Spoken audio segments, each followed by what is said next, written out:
A segunda festa que o judeu comemorava é a festa de Pentecostes. Essa festa era comemorada 50 dias depois da Páscoa. 50 dias depois da Páscoa se iniciava a festa de Pentecostes. A palavra Pentecostes significa 50º. É isso que dá referência a 50 dias de festa na presença de Deus. Agora imagina, os judeus terminam uma festa chamada da Páscoa. Agora se inicia uma outra festa. 50 dias de festa. É isso que Deus quer que o povo dele comemore na sua presença. Mas irmão, qual é o significado dessa festa diante de Deus? Lá Deus tinha que colher os frutos da terra e levar para a presença de Deus e oferecer a Deus em forma de agradecimento a Deus. Os primeiros frutos da terra que ele escolhesse não era para levar para dentro da sua casa nem colocar em cima da vossa mesa, não, mas era para oferecer a Deus. Primícias significa aquilo que é primeiro, aquilo que é retirado em primeiro lugar para apresentar ao Senhor. Então o judeu comemorava essa festa quando eles plantavam, quando eles cuidavam da plantação, quando a plantação produzia os primeiros frutos, eles tinham que colher e oferecer na presença de Deus. Não era para eles desfrutar, mas era para eles agradecer a Deus. E o que é que o judeu colhia? O judeu colhia tâmaras, o judeu colhia figos, o judeu colhia azeitonas, os judeus colhiam uvas e apresentavam perante o Senhor. Os judeus também criavam todos os tipos de raças de animais, e os melhores, aqueles que eles tinham de melhor, eles pegavam e ofertavam a Deus com gratidão, agradecendo a Deus pelo muito do que Deus fez por eles. Aí o que é que ocorre? Eles estavam orando e buscando o cumprimento da promessa de Deus na vida deles. E se eles permanecessem em Jerusalém, eles iam receber o Espírito Santo. Senhor, manda o teu Espírito.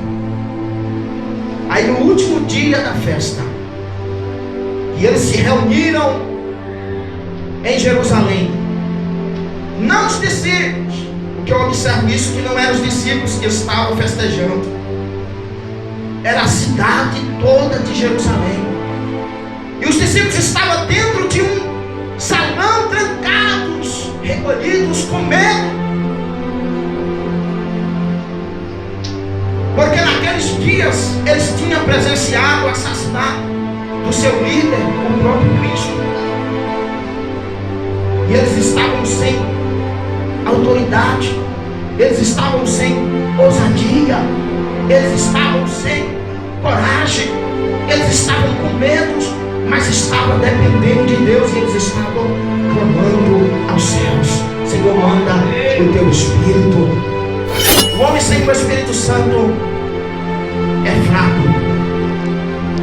O homem sem o Espírito Santo é como um porco que não tem articulação no pescoço, só olha para a terra, não olha para cima.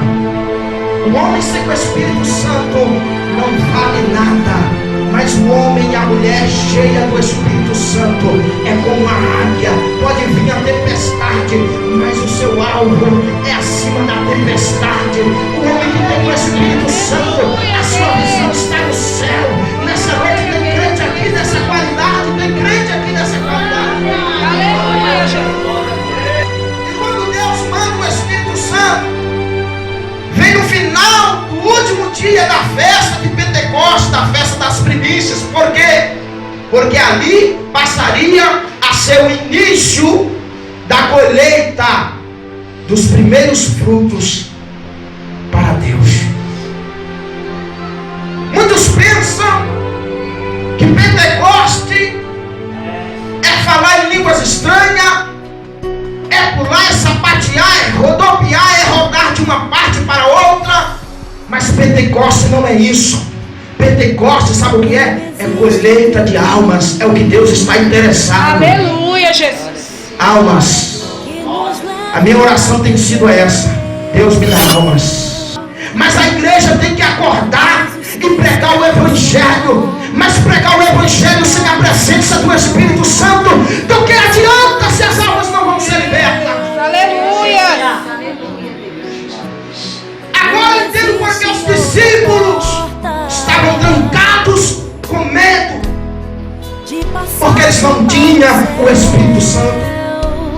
Eles não tinham autoridade, não tinham ousadia para pregar a palavra e dizer: Jesus Cristo ressuscitou, Ele vive. E assim também todos aqueles que crerão nele, um dia também há de ressuscitar e há de viver na eternidade com Deus.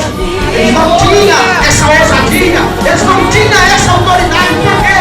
Porque Jesus, Ele disse: e quando Ele vir, o Espírito Santo, Ele convencerá o homem do pecado, do juízo e da justiça de Deus.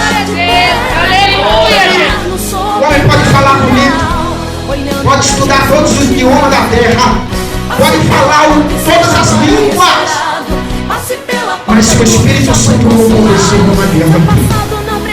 Se o Espírito Santo não convencer, se o Espírito não mudar a mentalidade, a natureza do homem, não tem como ele largar a prostituição, não tem como ele largar a idolatria, não tem como ele largar o satanismo, não tem como ele largar as trevas desse mundo, se o Espírito Santo não tiver na vida de todos aqueles que adoram e glorificam.